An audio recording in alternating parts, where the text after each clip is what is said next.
চলেছি একা এই সবুজে শ্যামল মা।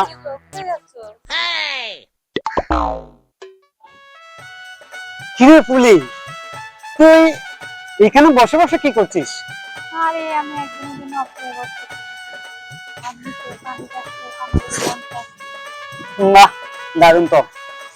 গ্রামে এসে খুব ভালো লাগছে, তাছাড়া আবার তোর সাথে দেখা প্রথমেই তো। যাই হোক, তুই তো আগের চেয়ে অনেক সুন্দর হয়ে গেছিস।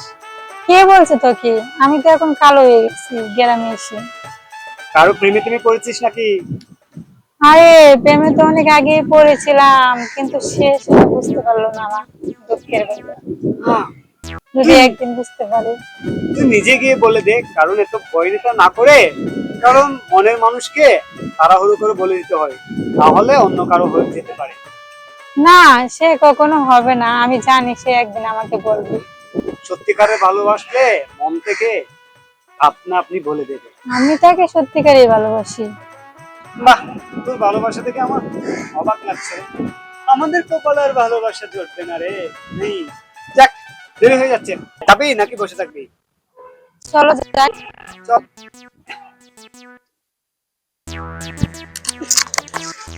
তুমি আমি হব না কারো।